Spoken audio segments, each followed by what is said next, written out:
Some women can't admit their failings. They point their finger of blame at others.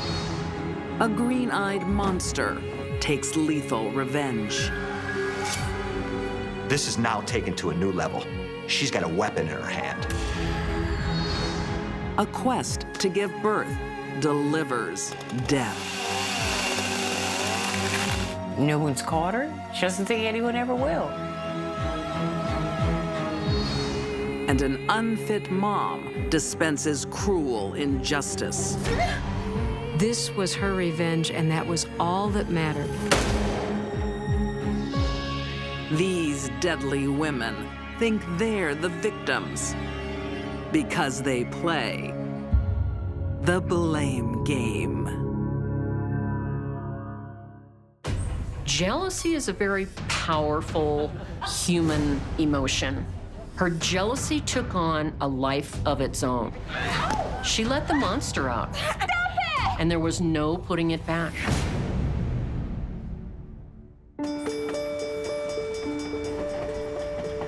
Mooresville, North Carolina, 2006. Empty nesters, 54-year-old Marlene Johnson and her husband, Irvin, are living the American dream. Marlene had it all. Very nice house, nice neighborhood, very well-off family. While Irvin, a chief financial officer, brings home the bacon, Marlene is the perfect corporate wife. Oh, that would be egg with a little bit of chives. Looking good was important to her. She did everything she could to enhance her appearance. But now she's sensing competition. I'm gonna get more wine. The company's executive assistant, Shirley Pierce. Shirley is a warm, charming Southern woman. As gracious, really, as a Southern glass of iced tea. Shirley, I'm fine, thank you. Come on, you deserve Yeah, a have pay some- rise. Come on, it's a party, isn't it, sweetheart? Marlene had a very jealous nature and seemed to assume the worst of people, especially other women. Marlene started to get very jealous, suspicious, and possessive. But 55-year-old Shirley only has eyes for one man, her boyfriend, Chuck Reeves. Marlene still sees her as a threat. I still can't find Bath and Body. Oh, I can never find Bath and Body. Especially when her husband works late. Marlene couldn't get it out of her head that Shirley was involved with Irvin. Oh, I didn't realize you were working late too, Shirley. We're all working late, Marlene. Hi, Marlene. You got a second? Sure. There was no evidence that showed that Shirley was having an affair with Irvin. Well, it looks like you're having fun. Working late ain't fun, Marlene. Okay? I saw the way you were looking at her. What? I don't have time for this. This image in her mind begins to just snowball for her. She starts to believe that it's fact. And this led to bitterness that grew in her heart and became more and more toxic as time went on. The first sign of real trouble was at a charity event. Fantastic effort raising all that money. Cheers. Marlene and Shirley are there. Irvin's there. So then we come to the tipping point. Right, thank you. Marlene draws her line in the sand. Shirley! What Marlene did is called assault and battery. You stay away from my husband, you whore! You hear me? Stay away! It's not the first thing that comes to mind in upper middle class charity events. It just isn't done. I know you two are sleeping together. Marlene, stop! She is my colleague. She's with her boyfriend.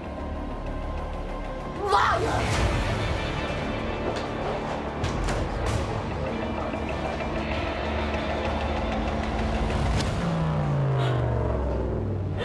Marlene still couldn't let go of her obsession with Shirley. She believes the fantasies that are playing in her mind. Shirley takes out a restraining order against Marlene. Irvin takes action of his own. Do what you like, Marlene. I don't care anymore. It's because of that office tart, isn't it? You know, I worked hard for this family, for us, for you. He moves out. Irvin takes himself out of that volatile situation. Her husband's departure only fuels her suspicions. Go on. Run off to Shirley. Listen to yourself. You're out of your mind. Despite all the evidence to the contrary, she believed that Shirley had ruined her marriage. For Marlene, distraction is the next best option. Within months, she finds a new man. Well, hello, gorgeous. Hello, handsome. Your favorite. Thanks. I need it. A toast first. Here's to our first anniversary.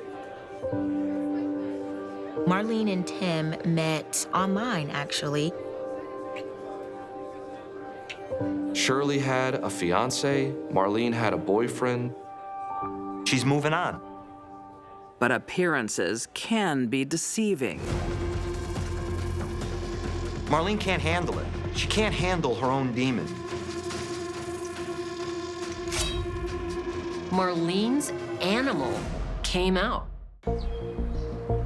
2 years after her marriage breaks down, Marlene Postel Johnson still can't move on. She remains convinced her ex is sleeping with his colleague, Shirley Pierce, and monitors his home in Mooresville, North Carolina.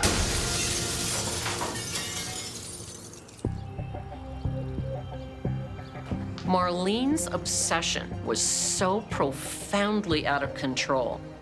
She actually created a type of window she could pop in and out with Velcro. Marlene has become a perpetual stalker.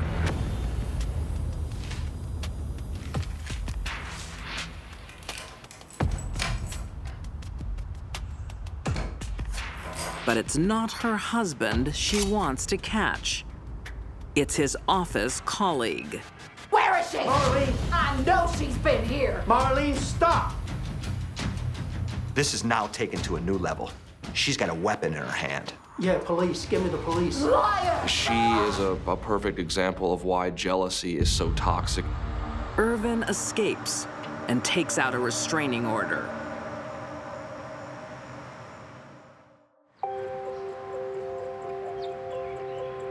Marlene turns back to her nemesis, or at least the character in her head she believes destroyed her marriage. Marlene sat at a table across from where they were sitting.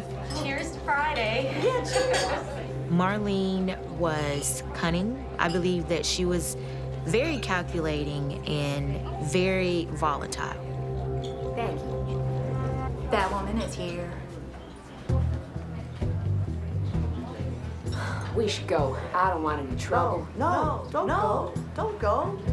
If she wants to stare, let us stare. All right. She watched until they finished their lunch. Then we can set everything. She goes absolutely ballistic on Shirley. Stop it! Get up her! I know what you're being up to, you filthy tramp! Marlene got on top of Shirley and started punching and kicking her. Acted like a raging animal. There's more to come. At that point, Shirley should have gotten out of town. Years of harassment are wearing Shirley down as Marlene keeps haunting her. It's hard for me to fathom how you could hate someone that much for so long. Tuscarora yarn, just speaking with Shirley.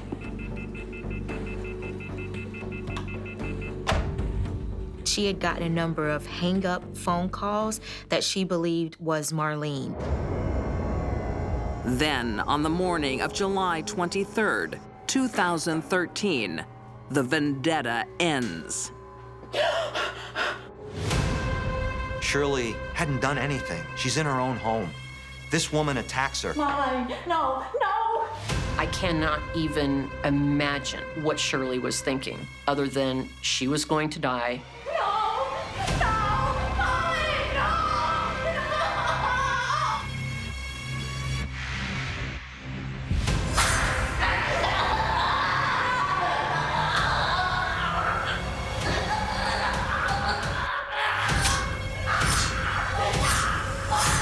Marlene just keeps slashing and slashing and slashing. The fatal wound to the neck was so savage that the knife blade actually broke off and wasn't found until the autopsy. She stages an attempted robbery. Just hours later, Shirley's fiancé discovers her body. And with a trail of assault and harassment on the public record, Marlene will be the prime suspect.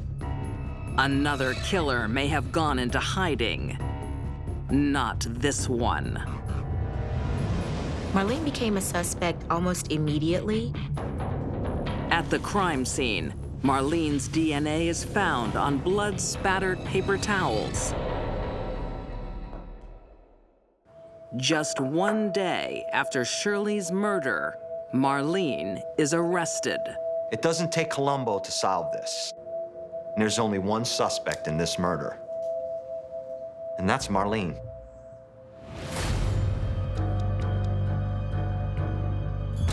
In 2018, Marlene Postel Johnson is found guilty of first-degree murder.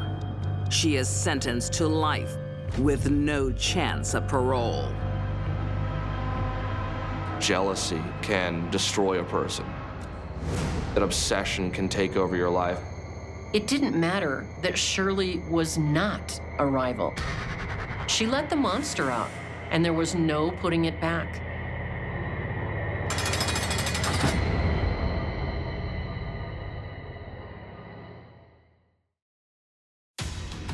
She was living in a fantasy world. She was a princess just waiting to be rescued by a man. It would be the last thing he ever did.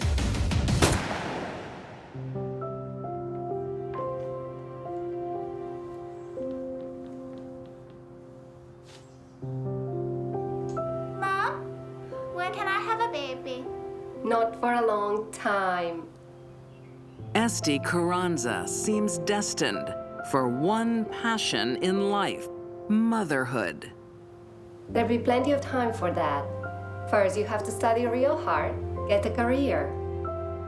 And her mother basically told her, oh, don't be so silly. You're a smart girl. You need to get your education. 20 years later, the little girl with maternal dreams does have a university education, but she's not using it. Instead, in 2005, she moves to Vienna, Austria, to open an ice cream parlor. And she still has a passion for children. Hello, come on in. The rainbow one? What about chocolate? No? This one? Yeah? The only kids in her life right now are her customers. Come see me again soon. Thank you, goodbye. Okay, bye. But she's planning to change that with her newly minted husband, 41-year-old Holger Holtz. Esti and Holger were married only 2 to 3 weeks after they met. There's so many kids. Wouldn't it be great if we had one of our own? Soon, my love, soon. She never stopped wanting to be a mother. Anything that stood in the way of her goal was irrelevant. Get back to it.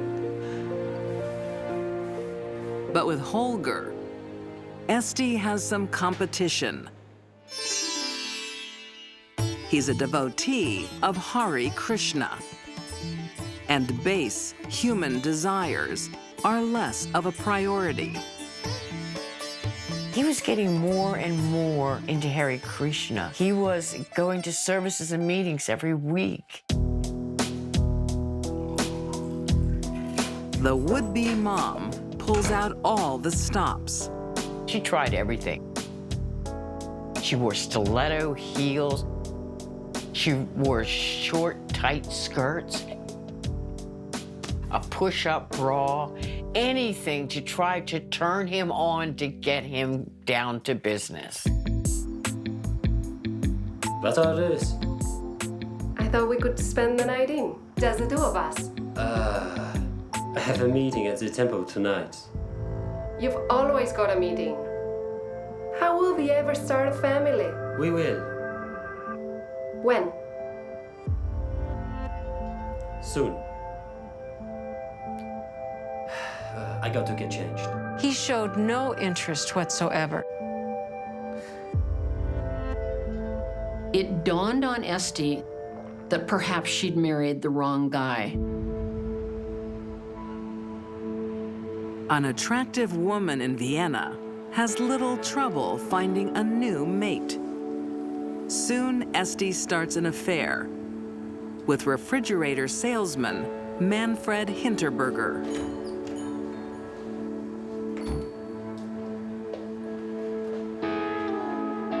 Manfred convinced her that they could have the life that she wanted. I missed you. Oh my God, you look so gorgeous. How much longer do we have to sneak around like this? Come on.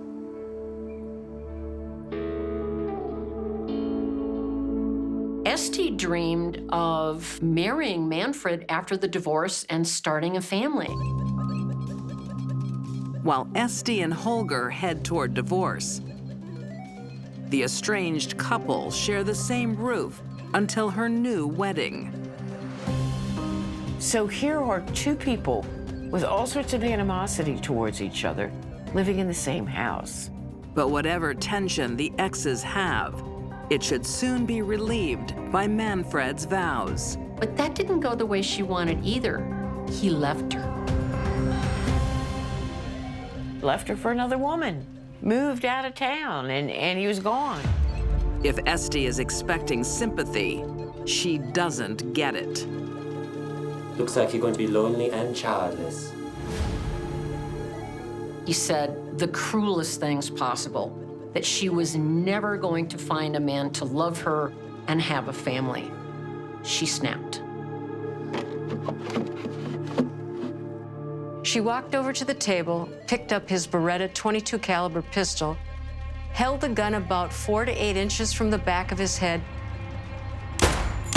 and fired twice. As he slumped forward over the computer board, she walked over to the side, pressed the muzzle right up against his temple, and shot again, just for good measure. She blew his brains out.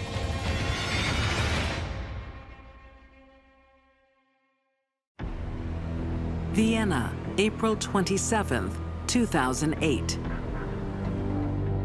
29-year-old Esti Carranza only ever wanted children. Instead, she has a deserted lover and a dead ex-husband.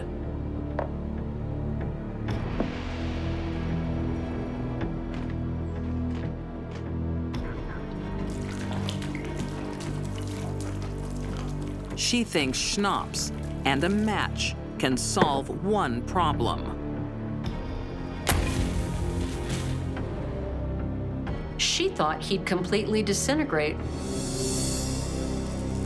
That was never going to get rid of the body. Instead, the apartment fills with thick smoke and the smell of burnt flesh. Essentially, it just went out, and he was singed and a little stinky. She told inquiring neighbors that the bad odor was from her cooking fish. Time for Plan B. She went out and bought a chainsaw And she came home and started cutting up his body. Now, this was a real mess.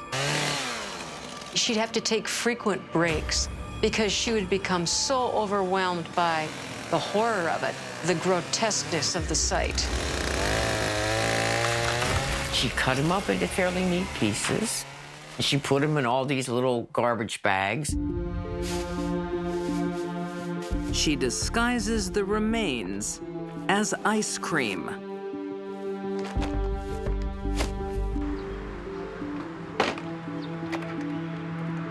And a passing stranger helps store the buckets at Esti's parlor. Oh, let me get that for you. Oh, really? No, it's fine. Let me get it. Thank you. She really did have a way with men. Just in the corner. Okay. Thanks. Thank you so much. No problem. Have a nice day.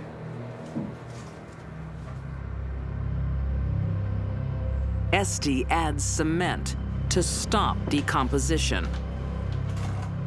This worked pretty well. It stopped the majority of the smell. But every now and then, she would still get the whiff of decomp.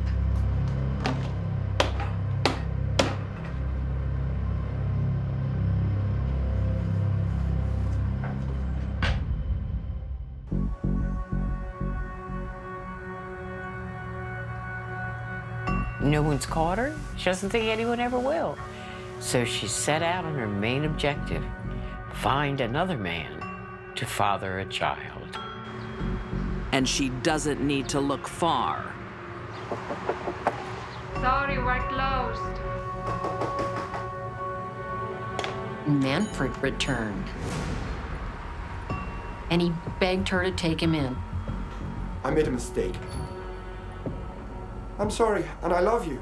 And I'm ready to have a family now. Really? I promise. She took him back. But the eternal bliss machine didn't last too long. After a year, Esti grows impatient again. She hadn't become pregnant yet, and having a baby was her main goal. You sure you don't want one? Don't touch me. Oh, what's the matter with you? You were flirting with that woman all night. Just being friendly. Yeah, you were real friendly. Maybe I'll have a baby with her. She was furious. She just couldn't trust him anymore. She wanted to talk about it. Hey. And he said, no, you're ridiculous. He fell soundly asleep. To compound that, he started to snore.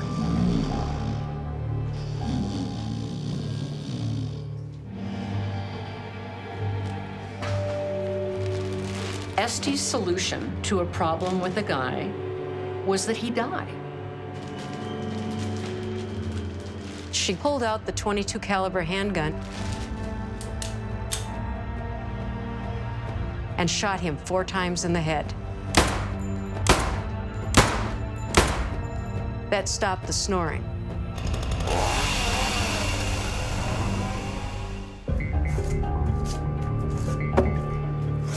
By November 2010, Esti has quite the collection of ice cream buckets.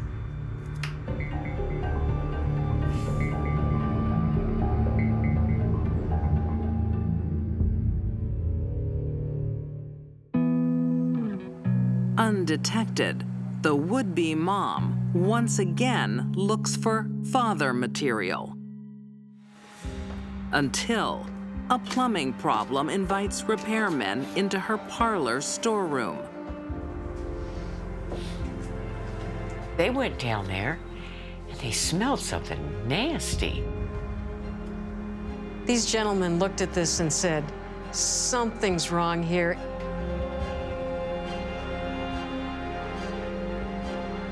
Don't touch it. Don't touch anything. One of them turned over a pot, cracked it open, and got the surprise of his life. And what he saw, much to his horror, was a human leg.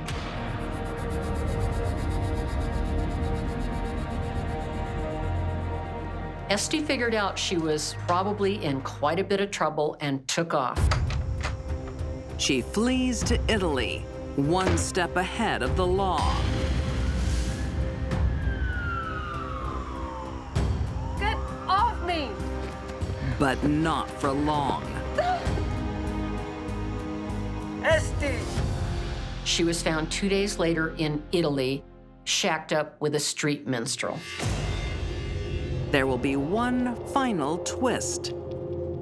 Heading for life in prison for 2 cold-blooded murders of men who couldn't give her children, Esti is given a medical exam. Lo and behold, she was pregnant. She is 2 months pregnant by a 4th man, who she started dating 1 month after killing Manfred.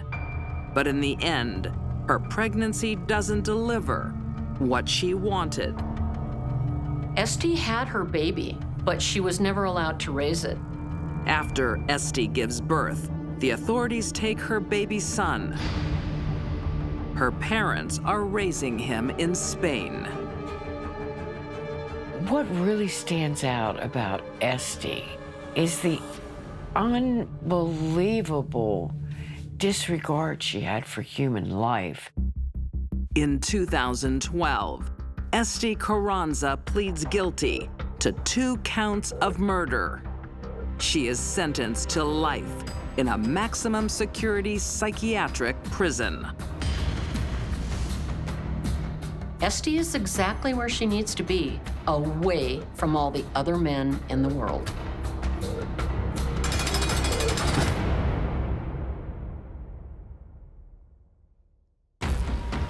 The closest she came to showing any remorse was to say, I handle stress different than anyone else.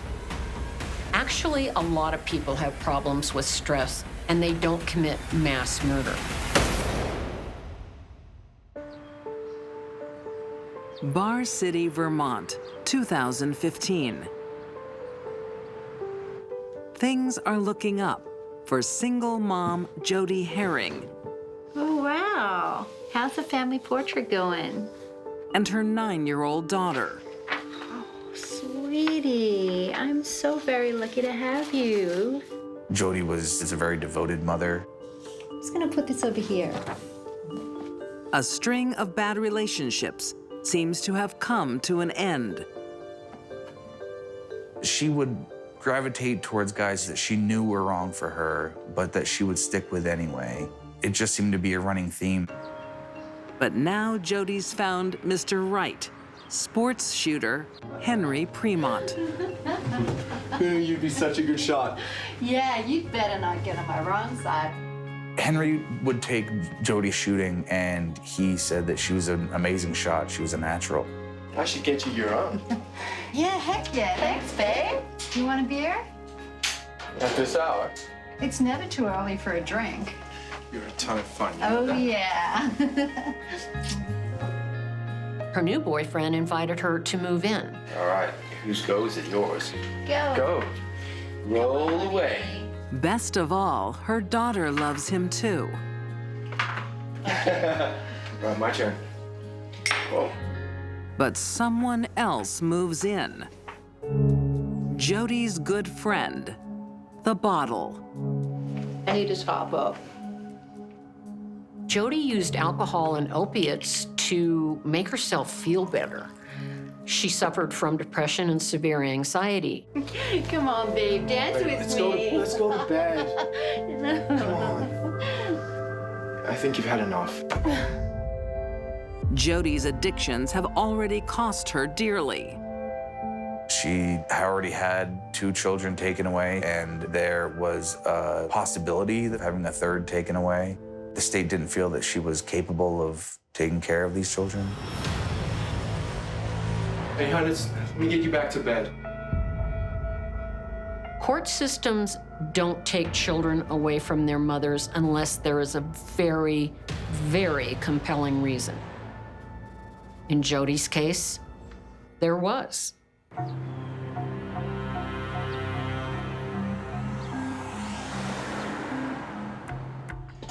She's such a little treasure, isn't she? Jodie's elderly aunt, Julie Ann Falzerano, and cousins, Regina and Rhonda, are there to pick up the pieces. Have something to eat, huh? Stop worrying about me. I can take care of my daughter, all right? You know, I do worry about you. Both of you. The family knows the cause of Jodie's anxiety. When Jodie was only 5 years old, her father committed suicide, and this devastated her. She was very outgoing, just a typical rambunctious kid. And then after her father died, she just kind of shut down. I can take care of my daughter, all right? Well, I know that, huh? But it couldn't stop me worrying about you, and you know what I mean? There was something I'm I could just do to gonna help go. you. Sweetie, come in. We're going. She can always stay here if it makes No! Jodie's two cousins and aunt were very supportive of her, but they were also very concerned for her 9-year-old daughter because Jodie just wasn't able to come through.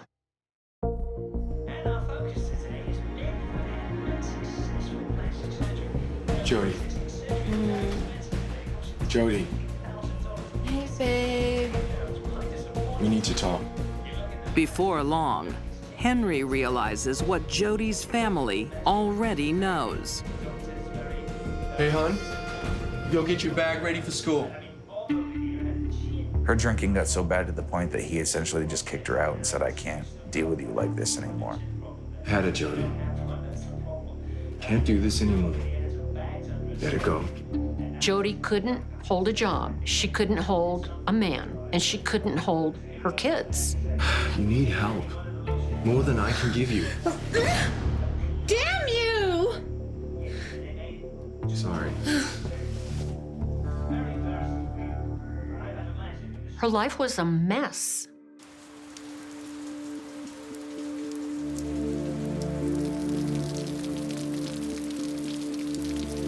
Alone with her daughter again, Jodie checks out.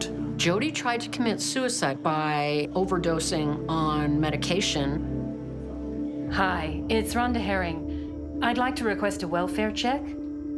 Jodie knows that she needs help, but she just doesn't trust the people looking to give her help.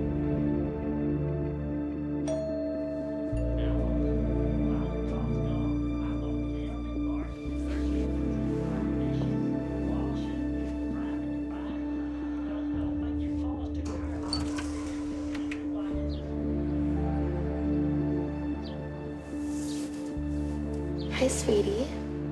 Is your mom home? Yeah, she's sleeping. Do you want to show me where she is?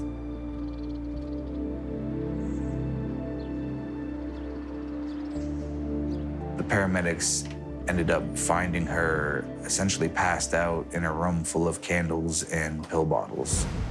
Miss Herring. Miss Herring. Can you hear me?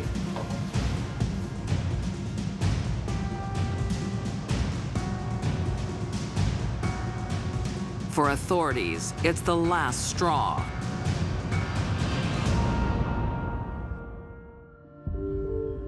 Jodie loses her third child. Social worker Laura Sobel is assigned the case. Beautiful day out there, isn't it? Come on, take a seat. Laura was very kind and compassionate. That's why she was in that business. That's one of my girls. She tried to be a support for her. She was talking about how, I'm here for you, we're gonna get you through this. Okay, so how have you been? How do you think I've been? You took my child from me. Jodie, we really need to get you back on your feet. Give me my daughter back! Jodie really telegraphed her anger. She certainly let Laura Sobel know that she was not happy. Okay, it's not helping. There was going to be an Armageddon, and people would pay.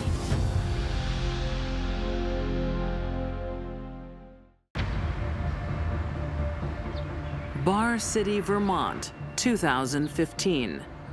40-year-old Jodie Herring can't accept the loss of her 9-year-old daughter to Children's Services.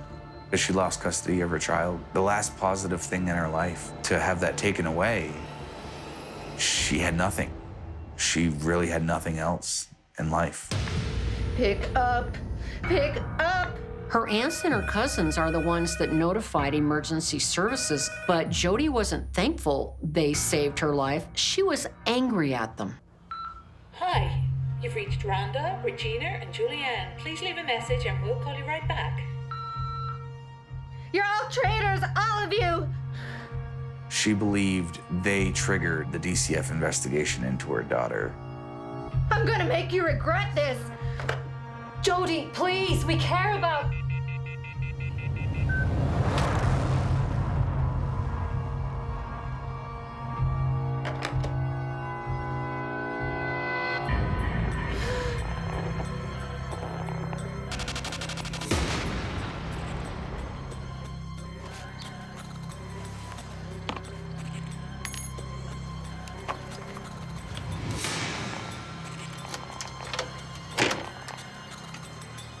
On the morning of August 7th, 2015, Jodie sneaks into her ex's place. And she stole one of his hunting rifles, a Remington 700 .280 hunting rifle. This is a devastating weapon. It destroys everything in its path. Considering Jodie's background of violent outbursts, drug abuse, alcohol abuse, never in a million years should she be near a firearm.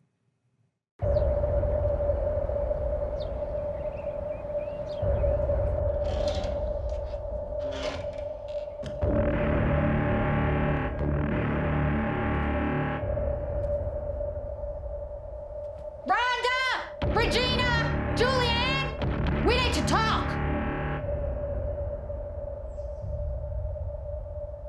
It is meant for hunting deer, elk, moose. Jodie! Jodie, no! No, put the gun down! No! A high-velocity round to a human body causes massive destruction, and there's virtually no way to survive it. Regina, where are you? I can't imagine the fear they must have felt knowing their life was about to be ended by the crazy, angry cousin Jodie. Regina hears the large gunshot blast. Then she hears the footsteps on the stairs. Jodie, no, please, please, no, no. And she shoots her twice in the torso.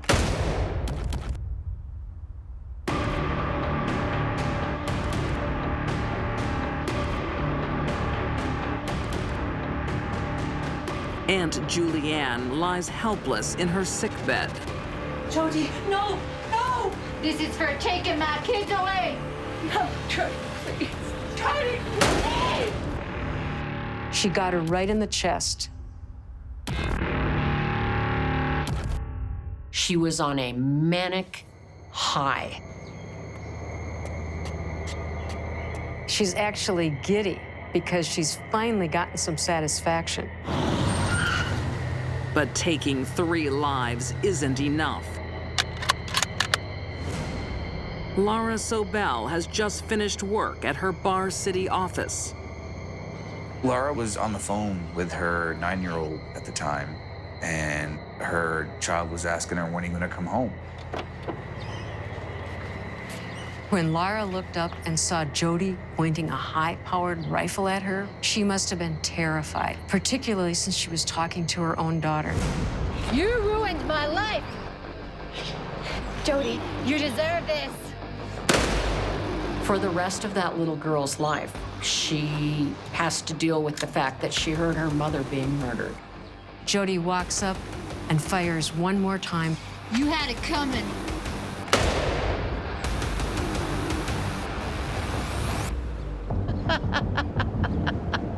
By the time Jodie put down the gun, she was spent. She wasn't angry anymore. She didn't try to run away.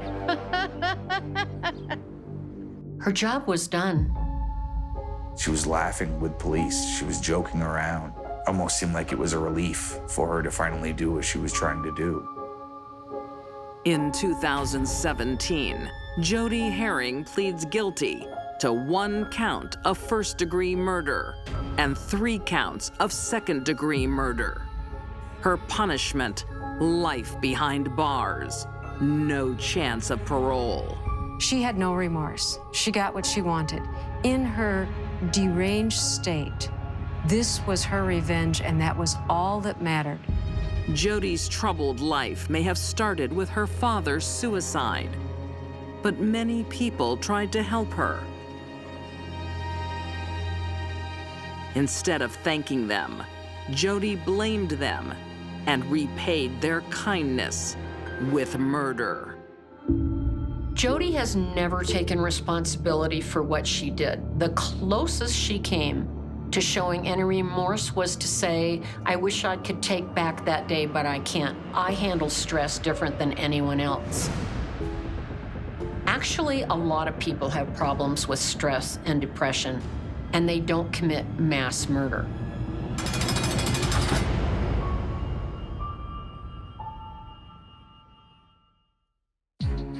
These deadly women found fault in the wrong people. Marlene Johnson's jealousy claimed an innocent life. Estibaliz Carranza wanted a baby more than her men. And Jodie Herring's revenge stole 4 innocent lives. All 3 couldn't admit their own mistakes. Instead, they played the blame game.